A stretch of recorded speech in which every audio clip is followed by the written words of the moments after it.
김태현의 정치쇼 1부 인터뷰 시작합니다. 이 내년 총선에 적용한 선거제 개편안 논의를 위해서 국회 전원위원회가 열렸었습니다. 어제가 마지막 날이었는데 과연 어떤 결과가 있었는지, 선거제 개편 되는 건지, 우리 유권자들은 내년에 어떤 제도로 투표를 할지 지금부터 김진표 국회의장과의 인터뷰 진행하도록 하겠습니다. 의장님 안녕하세요. 네, 안녕하세요.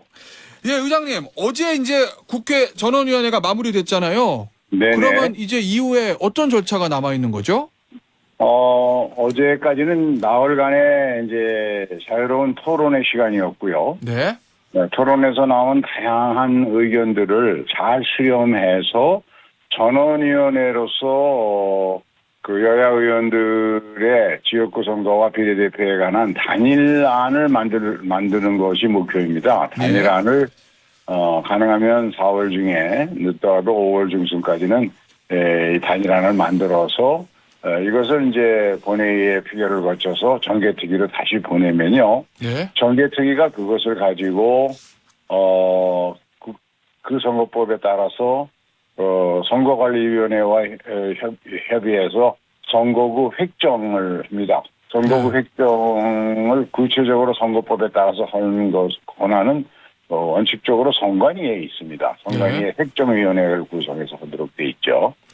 그런 절차가 남아서 대체로 현재까지 진행되는 속도로 보면 빠르면 5월 중에는 마무리될 수 있지 않을까 생각하고 있습니다. 뭐 빠르면 5월 중이면 한 달 조금 더 남은 기간인데요, 의장님. 그런데 네.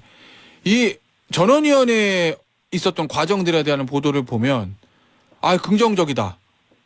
왜냐하면 의원들이 이렇게 모여가지고 본인의 의견을 자유롭게 얘기하는 저 광경은 처음 봤다라고 긍정적으로 평가하는 의원도 있는가 하면 이거 의원 하나마다 1인 1설인데 이게 과연 통일된 안에 나올 수 있겠느냐라는 이제 부정적인 의견을 표현하는 의원도 있다. 뭐 이런 보도를 제가 봤거든요.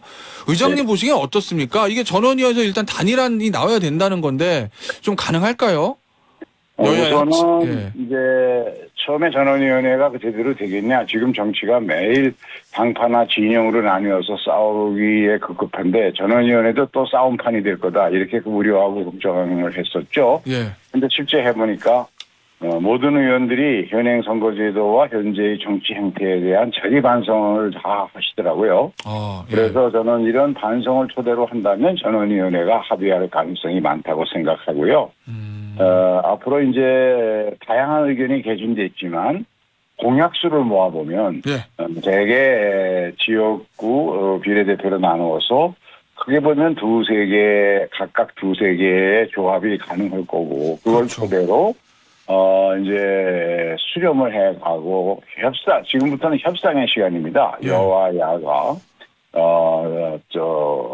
나뉘어서 자기들의 의견을 취합해서 협상을 하다 보면, 그 단일안으로 만들어 가야 한다고 생각하고요.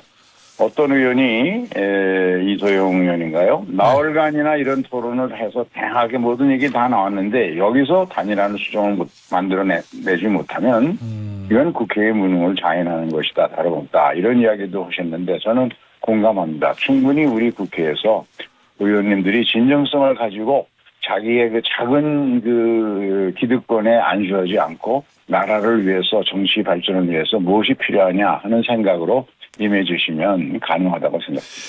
일각에서는요, 의장님.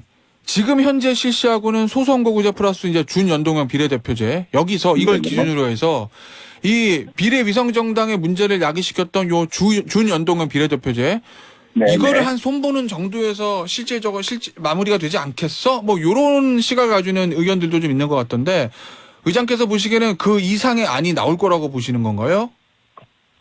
준연동형 비례대표제가 그 비례성을 높인다. 그러니까 도선거구제도 중심의 현행 지역구 선거는 사표 비율이 국민 투표 한 절반 정도가 사표가 되거든요. 그래서 그것을 이제 좀 보완하는 역할을 하기 위해서 도입했는데 다당제나 연정의 경험은 우리나라에서 그 양대 정당이 그것을 위성정당을 만들어서 자기 진영의 전사를 확보하는 수단으로 잘못 쓰다 보니까 정치에 대한 국회에 대한 국민의 불신을 크게 높였습니다. 예. 그래서 이것만큼은 어떤 형태로든 없애야 된다. 위성정당만큼은. 예. 그 의견이 거의 모든 의원들한테서 나왔었죠. 그래서 위성정당 문제요. 위성정당은 어떻게든지 없애는 안이 만들어질 거고요. 그다음에 선거제라는 것은 지역구와 비례대표를 어떻게 조합하냐에 따라서 다양한 결론을 만들어낼 수가 있고 그렇죠. 각각의 타협이 가능합니다. 그래서 이거는 지금 단계에서 예측하기는 어렵지만 전원위원회를 뒷받침하는 실무진들로서는 전원위원회에서 나온 의원님들의 의견을 전부 매트릭스로 조합을 해가지고 예. 분야별로 그 숫자로 표시된 의견 수를 워킹그룹이나 소위원회에다가 제시하면 그거를 그대로 해서 수렴해가지고 단일안을 만드는 과정으로 갈 수 있을 거고요. 여기에 또 중요한 거는 국민의 여론이라고 생각합니다. 그렇죠. 네, 이 과정에서 한 10만 회가 넘는 그런 이제 그 조회수를 기록하면서 굉장히 국민들이 관심을 많이 보였습니다. 언론에서도 반응을 많이 보였고요. 그리고 이제 국회에 출입하는 1,100여 명의 기자들한테 이 선거제도가 복잡하기 때문에 일반 여론조사로는 의견 수렴이 안 돼서 웹조사를 공모했더니 1,100명 중에 무려 600명이 넘는 분들이 응해서 그 결과도 이미 보도자료로 나누어드리고 각 정당과 의원들께 배포해드렸으니까 그 국회 출입 기자들이 본 바람직한 선거제 개편 방향이라든지 또 앞으로 이루어질 공론조사 같은 게 있습니다. 예. 현재 정개특위에서 의뢰해서 아마도 KBS나 서울대 사회연구소 이런 데하고 협의가 진행 중인데 그 공론조사가 만들어지면 그것도 또한 국민들이 깊이 있게 토론하고 연구하고 공부해서 그래서 가장 바람직한 대안을 찾아본 그 의견 이런 것들이 종합되어서 국회의원 100여 분의 개진한 의견과 함께 이제 수렴 절차를 거치면 현재로서는 좀 좋은 대안을 마련할 수 있을 것이다라는 기대를 가지고 그렇게 추진하고 있습니다. 뭐 최근에 언론에 보도됐던 뭐 정기특위에서 올라왔다는 3가지 안, 꼭 그게 아니라 새로운 안이 만들어질 수도 있다. 뭐 이런 취지로 제가 이해가 되는데요. 맞습니다. 네. 그런데 전원위원회 보고된 그 3가지 안은 토론을 위해서 하나의 아이디얼 모델이라 그럴까요? 그런 거를 제시한 것에 불과하고 실제로는 뭐 다양한 안이 만들어질 수 있습니다. 알겠습니다. 근데 이제 의원들의 공감대가 높은 안을 통계적으로도 수렴하고 또 국민의 전문가들의 의견도 듣고 그것도 수렴하고 해서 안을 만들어낼 것입니다. 알겠습니다. 자, 그런데요. 최근 여론조사 보니까요. 지난 8일에서 9일 SBS의 의뢰로 넥스트 리서치가 조사한 결과인데 지역구 선거제도의 선호도에 대해서 현행 소선거구제를 지지하는 유권자가 52.9%, 중대선거구제 지지하는 유권자가 37.3% 이렇게 나왔거든요. 근데 그 문항이 이제 보면 소선거구제를 지지하냐 아니면 2인 이상의 중대선거구를 지지하냐 이렇게 물으셨더라고요. 근데 우리 국민들은 과거 유신 정권 시대에 국회의원을 한 지역에서 2사람씩 뽑는 그것이 더 양대 정당 제도를 더 강화하고 더 여러 가지 문제를 많이 나왔다는 그런 경험이 있으시거든요. 그러니까 이건 안 돼 하고 이제 소선거구제 쪽으로 응답을 많이 보이셨는데 저는 그래서 이 문제에 대해서는 정확하게 정보를 제시하고 또 응답하시는 분들이 정확하게 알고 답하는 공론화 조사 과정이 필요하다고 생각합니다. 알겠습니다. 워낙 복잡한 제도라. 그러면 내용이 좀 달라지리라고 보고요. 소선거구 제도에 관해서 지지하는 의견들도 많이 나왔습니다. 그리고 또 그거에 대해서 이것이 승자 독식으로 가서 양대 정당 제도 극단적인 대립 정치를 만들어내니까 이걸 꼭 바꿀 필요가 있다는 의견도 많이 나왔고 알겠습니다. 그런 것들이 비례대표제와 잘 조합을 이루고 어떻게 결합할 거냐가 중요합니다. 자, 의장님, 그러면 마지막으로 이제 선거제 관련해서 이것만 좀 여쭤볼게요. 의원 정수요. 299명인데 이게 축소도 가능한 겁니까? 지금? 아니면 확대도 가능한 겁니까? 지금 상황에서? 이제 여러 가지 의견이 많이 나오지만 이 출발은 비례대표라는 것이 제도적으로는 필요한데 대부분의 선진국이 비례대표제를 유럽은 가지고 있지 않습니까? 예. 그런데 이 비례대표제가 우리나라에서 그동안 잘못 운영됐거든요.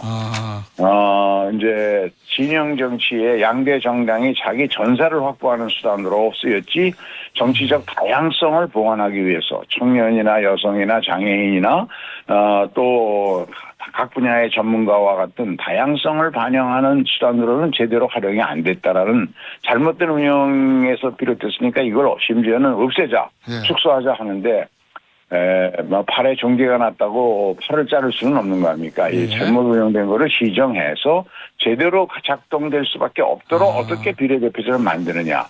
그래서 나온 대안이 권역별 비례제도로 가자, 연동형을 좀 또 폐쇄형을 개방형으로 가서 비례대표 의원을 국민이 직접 뽑게 하자, 뭐 이런 등등의 대안이 제시되고 있습니다. 알겠습니다.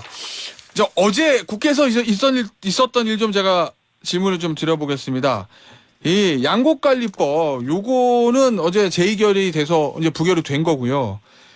민주당이 요구했던 간호법 이거에 대한 상정은 거부를 하셨는데 박홍근 원내대표 얘기를 좀 보면 김진표 의장이 과도하게 권한을 행사했다. 이거 굉장히 좀 비판적인 얘기를 했거든요. 어제 저 화면을 보니까 박홍근 원내대표하고 의장석 옆에서 좀 설전을 벌이는 모습도 좀 저희가 봤고 어제 어떤 일이 있었던 거죠?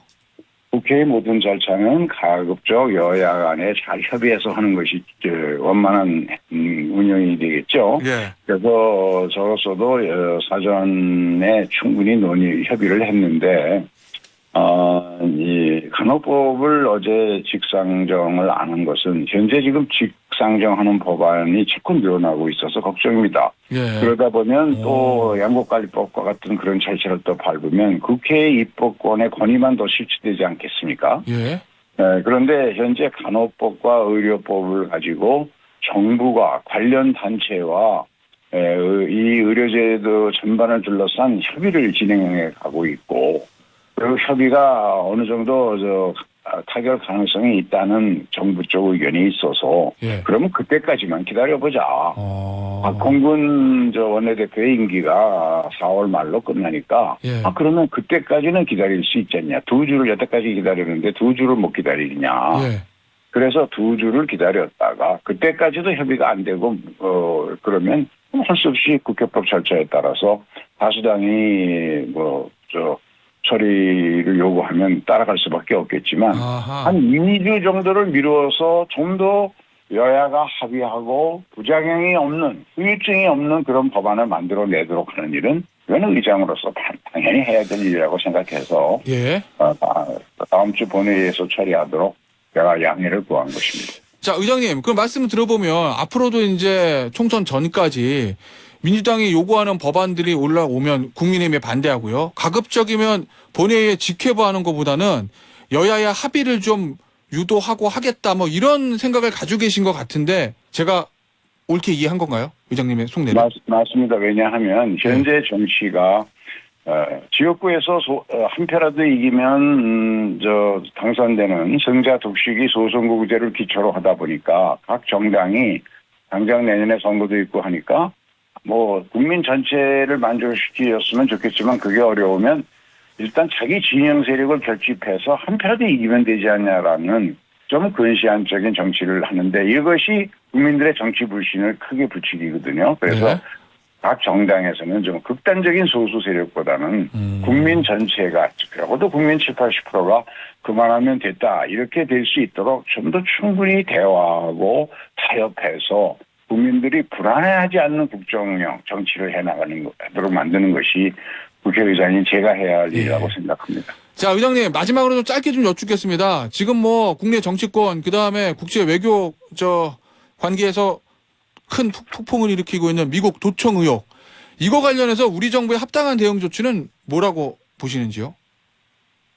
이것은 이제 한미 간에 또 여러 나라 관련된 그런 외교 문제여서 의장으로서 여기에 대해서 이런 시점에서 갔다 왔다 얘기하는 거는 좀 삼가해야 한다고 생각합니다. 왜냐하면 현재 아무것도 확인된 게 없고 모든 것을 가정법을 전제로 해서 얘기를 하는데 의장이 이럴 때는 말을 아끼는 것이 해야 할 도리라고 생각합니다. 알겠습니다. 가정법을 토대로 자꾸 얘기하면 논란만 부추기지 나중에 가서 사실이 결과가 나오면 그때 가서 의견을 얘기하는 게 옳다고 봅니다. 알겠습니다. 오늘 전화 인터뷰는 여기서 마무리하도록 하겠습니다. 지금까지 네. 김진표 국회의장이었습니다. 의장님 감사합니다. 네.